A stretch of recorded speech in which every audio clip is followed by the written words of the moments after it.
All right, so I wanted to make this video a few months ago, but I decided to wait until I finished up all the different national content this year.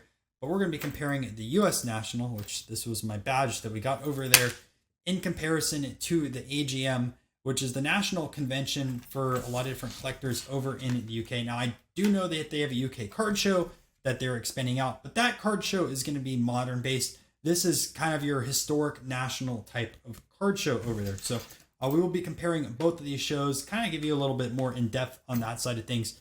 I know there's so much national content from the US side of things, but no one really compares it to other shows. And when I end up going to Canada, which I do hope this year, then we can compare all three card shows. And if I go to other countries in the future, we'll add those into for the comparison side of things. So first things first, both of these nationals do change city every year. So US one, I shouldn't say change every year, but they have rotating cities. So obviously this year is in Chicago, next year is in Cleveland, and then goes back into Chicago. Well, the AGM last year, or I should say this year, was in Kings Lynn, and then this year it's going to be in a city called, I think, Pudsey. I do apologize if I mispronounce it, but this was my first time ever hearing of that city. How these are organized as well. So I'm just going to read off the back on here so I don't misquote anything. But for the convention over here in the UK, the world's biggest convention for collectors of old cigarette trade cards returns to Kingland 5 years after its first appearance in the town. Like our national over here, we go to Chicago, Atlantic City, Cleveland, right? We rotate cities. Okay. It will draw hundreds, right? Hundreds versus 100,000 for the US show, but it will draw hundreds of enthusiasts all over Britain, as well as some from Europe, America, Canada, and the New World. The event is staged by the hobby organizing body, the Cardophilic Society of Great Britain, which dates back to 1938. Now, there's very few collectors in the US in 1938, but the UK had an organized group, the Cardophilic Society. Again, people that run the show is the Cardophilic Society.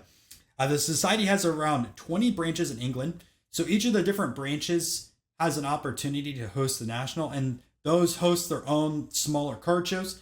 So the card shows over in the UK are interesting because it's usually like one or two dealers that set up in comparison to America, which if you think about like a local card show, like my local Orlando card show is probably about 40 or 50. Same with like a Clearwater show.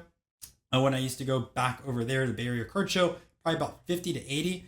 UK card shows are way different. One or two dealers, but tons and tons of cards. And we'll elaborate that a little bit later. More than 1 million cards will be on show, and Sunday entry is free. So these are a souvenir card. You can see the back on here. And actually, these are somewhat collectible. I am going to keep this because it's just a memory of going overseas. And then, so when it's talking about free entry on Sunday, there's 2 days of the card show, Saturday and Sunday, unlike the National over here, which if you look on the back, right, people started entering Monday and went all the way through Sunday.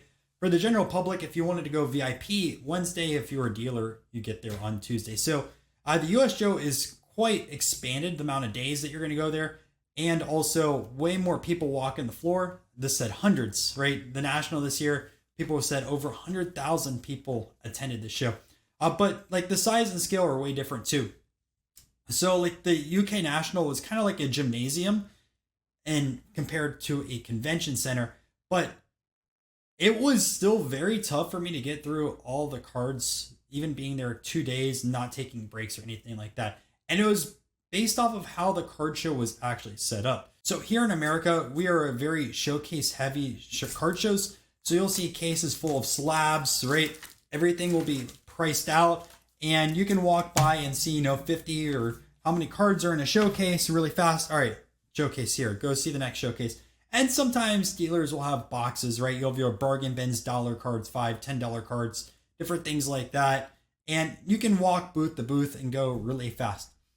UK card show, that is not the case. And there's a few different reasons. Number one, if you remember school binders, especially like if you're middle school or high school and you had to put all your work in there, well, the card show was full of binders. So each vendor would have kind of like a bookshelf just full of binders, and you would open it up and it would be pages of tobacco cards. So like I have a bookshelf over here, right? Imagine like 2 or 3 of these together, and it's all just album after album after album. So you have to pull out an album, which they'll tell you what's in a different album. I'll elaborate that on a second.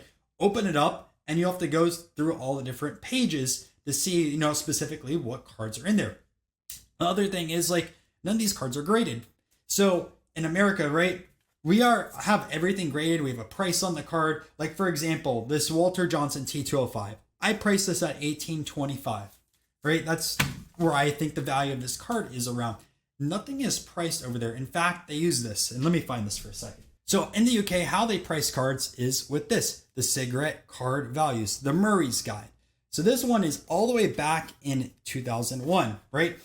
And essentially, and I don't know how well this is going to pick it up on the camera, but they have each different set over here, and they talk about, right, how much the year and then the value of a card, which you might be wondering, like, wait, value of a card? They don't have singles? The UK is very focused on building sets rather than singles. So every card in a set is worth the same amount of money. Now, there are some dealers that will surcharge based off of the different people in a set. So for example, if you're going to be collecting Ogden cards, there's definitely some premiums associated with it. For example, some of the different soccer/football players overseas or cricketers. So like if you find a Ranji or a CB Fry or a WG Grace, there is going to be a premium on those cards.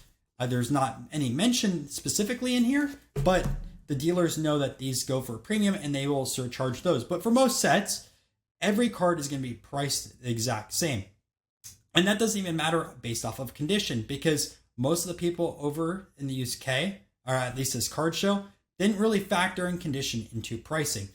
Each dealer also has their own way of specifically pricing cards. So some of them will say they do 75% book, some of them 80, some of them full book, some of them 50. It really depends dealer to dealer and what set you are specifically looking at. If it's something more common or something more rare, if you're going to be paying with cash or you're going to be paying with like a PayPal or a Venmo. Again, each one is different.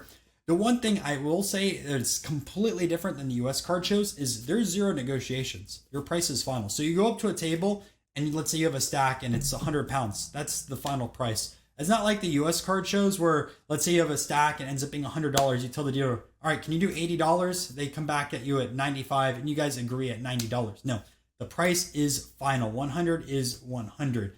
But I think the adventure side of things is really fun with those type of card shows because you never know what you find in those albums.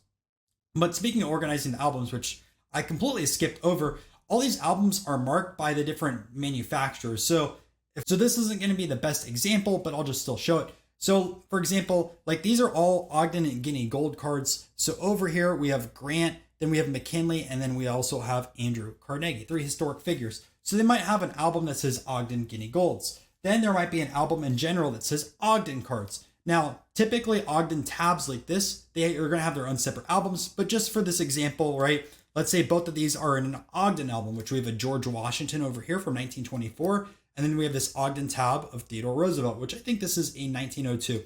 And this is a Series B, which Series B could have its full album over there, or it could be part of a full album talking about Ogden tabs. It's all different, right? So you have that side of things. And then you might have an album that says like American cards. So just a good example I had over here, I have a bunch of Lone Jack Inventors. These, I believe, were distributed in Virginia. So, right, American cards. And then you have like an Allen and Ginter, which, by the way, American like pre-war stuff in the 1800s, very, very popular over there. Like the collectors absolutely love that type of stuff.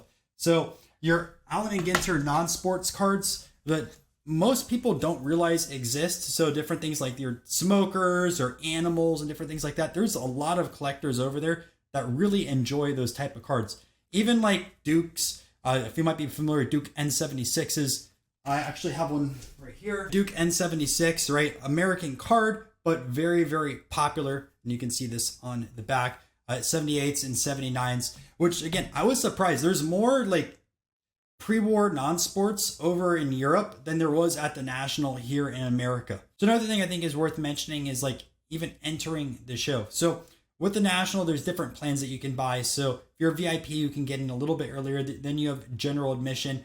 And you can't enter the show in at all for free.